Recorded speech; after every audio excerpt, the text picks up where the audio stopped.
வணக்கங்கள். பதிவது Ramaraj. Tamil book review மற்றும்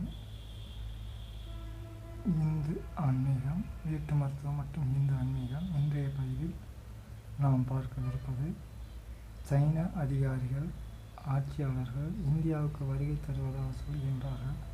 அவர்கள் ஏன் வருகிறார்கள் என்றால்,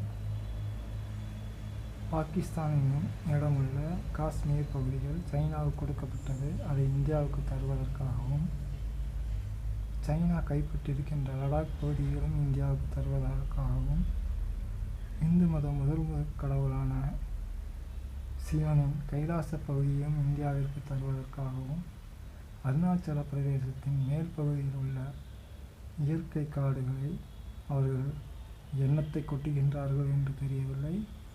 இயற்கை தடுமாற்றங்கள் இருக்கின்றன, அதையும் இந்தியாவிற்கு தருவதற்காகவும் வருகிறார்கள் என்று நம்புகின்றேன். அவ்வாறு இல்லை என்றால் அவர்கள் இந்தியாவுக்கு வர வேண்டிய அவசியமில்லை என்று ஒரு இந்து மதத்திற்குரியவனாகவும் இந்தியனாகவும் இங்கு கேட்டுக்கொள்கின்றேன். நான் இந்திய சட்டத்தை மதிக்கின்றேன். இந்தியாவின்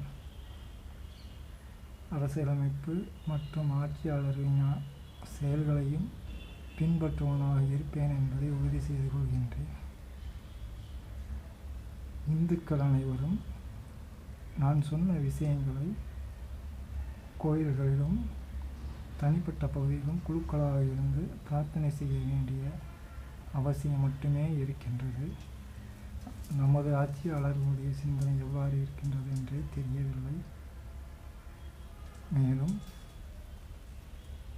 இந்தியாவின் ராஜீவ்காந்தி ஆட்சிக்கு வந்தவுடன் எதை செய்வேன் என்றார்களோ அதையே தான் மோடி எத்தனை வருடங்களுக்கு பின்பு செய்தார் என்பது எல்லாருக்கும் தெரியும்.